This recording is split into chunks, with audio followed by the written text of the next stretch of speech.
नमस्कार। Before print से मैं महेश शर्मा। मैं मणिकांत मिश्रा। आज हम आज़ादी के 74 साल के दौरान कुछ ऐसी कई अनकही कहानियों पर चर्चा करेंगे जिनके बूते हमारा देश कामयाबी के उस मुकाम पर पहुंचा है और विश्व गुरु बनने के रास्ते पर चल पड़ा है। तुलसीदास ने अपनी चौपाई में कहा, छित जल पावक गगन समीरा, पंच रचित अति अधम शरीरा।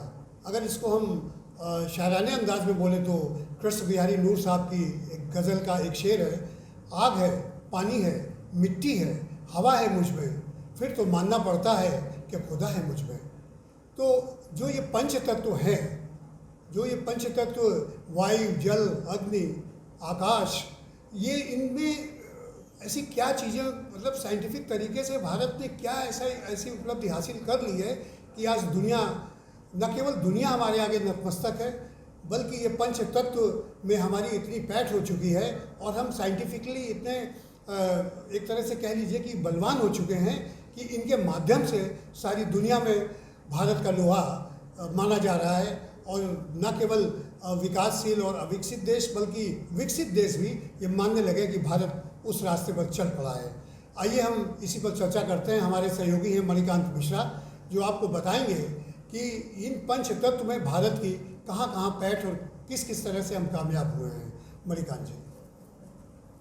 देखिए, भारत ने काफ़ी अच्छे तरीके से खुद को विकसित करने के लिए इन 5 तत्वों में जो अपनी पैठ बनाई है, उसमें जो पहली फेहरिस्त में ऐसी नाम आता है वो आता है अग्नि 5 मिसाइल का। धरती पर ऐसी कोई जगह नहीं है जहां दुश्मन बच सके।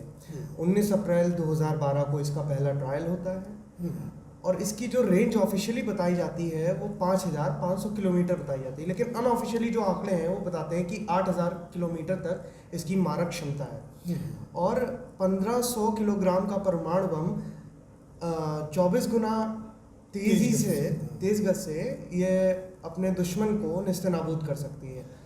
हमने मणिकांत जी, जब मैं उड़ीसा में था तो मैंने वो चांदीपुर एरिया देखा जहाँ पर ये मिसाइल टेस्ट होते हैं। हालांकि बहुत क्लोज जाने का मौका नहीं मिला, लेकिन चांदीपुर में गया और डिफेंस के गेस्ट हाउस में मुझे रहने का मौका भी मिला। तो वहाँ से लोगों से बातचीत भी, तो मैं अक्सर पढ़ता था, रिपोर्ट भी करता था। तो आए दिन वहाँ मिसाइल टेस्ट होता रहता था, जो भारत की शक्ति का एक शक्ति प्रदर्शन का एक बहुत बड़ा प्रमाण अपने आप में। हर रेंज की मिसाइलें वहाँ बाकायदे बनने के बाद DRDO बनाता है, डेवलप करता है और उसको वो टेस्ट करता है। तो आपने अभी जैसे ये पृथ्वी वाली बात कही है, तो अब मैं आपसे जानना चाहूँगा कि पानी, जल, समुद्र, इसके बारे में बताइए कि यहाँ भारत की आत्मनिर्भरता कहाँ तक है। जहाँ तक जल की बात कर रहे हैं तो ये महत्वपूर्ण तत्व है और इसमें अभी भारत को इंटरनेशनल सीबेड अथॉरिटी से मध्य हिंद महासागर के बेसिन यानी कि CIOB में 75,000 वर्ग किलोमीटर के इलाके में खनन का लाइसेंस मिल गया है। जी। इसका मतलब ये हुआ कि भारत उन चुनिंदा देशों में शामिल है जो समुद्र में 6 किलोमीटर तक नीचे जाकर खनन कर सकते हैं। इस लिस्ट में आपके अमेरिका जैसे विकसित देश, रूस, चीन, जापान, दक्षिण कोरिया, जर्मनी और ब्रिटेन ऐसा करने में सक्षम है। लेकिन जबकि डीप सी का मतलब होता है कि 200 मीटर गहरे अगर आप समुद्र में उतर के कुछ भी करते हैं तो उसे डीप सी कहा जाता है बोलचाल की भाषा में। लेकिन यहाँ पर 6 किलोमीटर गहरे जा करके और खनिज की तलाश में हमारे वैज्ञानिक लोग काम कर रहे हैं। हमारे देश में मतलब विकास की कौन कौन सी परिभाषाएं हम गढ़ रहे हैं, ये देख करके कम से कम हम लोगों को तो गर्व होता ही है। साथ में बल्कि ये कहिए कि हम पड़ोसी देशों की बात नहीं करेंगे, वो तो ईर्षा भाव से कौन नहीं जानता है, खैर उस पर बात करने का ज़्यादा मतलब नहीं। लेकिन जो विकसित देश है, डेवलप कंट्रीज़ हैं, वो भी ये मानने लगी है कि भारत एक नई दिशा पे चल पड़ा है। तो अब मैं तीसरे बिंदु पे आना चाहूँगा, वो है अग्नि।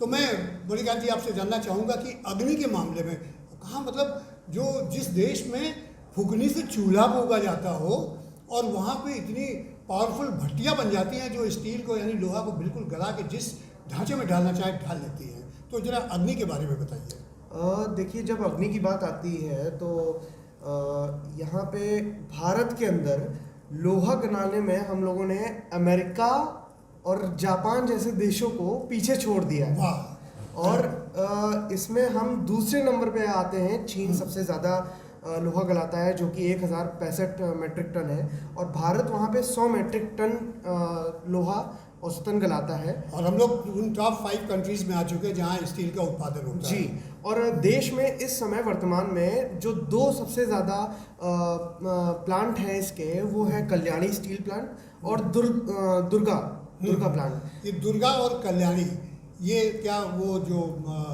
भट्टी कह लीजिए आप, फर्नेस जी, जो लोहा को जिस तरह से भी चाहे तो आप शेप दे सकते हैं, वो पावरफुल भट्टियाँ वही कह रहे हैं। जी, जहाँ पे कल्याणी प्लांट की बात करें तो वहाँ पे उसकी क्षमता जो है वो 4160 हाँ 66 क्यूबिक मीटर है। ओके। और जो आपका दुर्गा है उसकी क्षमता 4060 क्यूबिक मीटर है। और इसका जो औसतन ये जितनी गलाते हैं वो 8000 टन है, लगभग लोहा गलाते हैं। तो ये स्टील में ये बहुत बड़ी उपलब्धि है हमारी। लेकिन अब आप थोड़ा सा मणिकांत जी हमारे दर्शकों को बताइए कि जो हवा से, पवन से जो बिजली बनाने की जो एक बड़ी ताकत की तरफ हम बढ़ रहे हैं, बहुत तेज़ी से बढ़ रहे हैं और हम विकसित देशों की कतार में आ चुके हैं, तो ये पवन से बिजली बनाने में दुनिया की जो चौथी बड़ी ताकत भारत को कहा जा रहा है, उसके विषय में कुछ बताइए। देखिए, यहाँ पे भी भारत पीछे नहीं है किसी से। और भारत ने वो 3 बड़ी ताकत कौन कौन सी है? चीन, अमेरिका और जर्मनी 3 बड़ी ताकत हैं, और चौथे नंबर पे भारत ने अपना स्थान काबिज किया है। जी। और इनमें जो 2 सबसे बड़े प्लांट आते हैं वो आते हैं हमारे मुंडपल और जैसलमेर का प्लांट।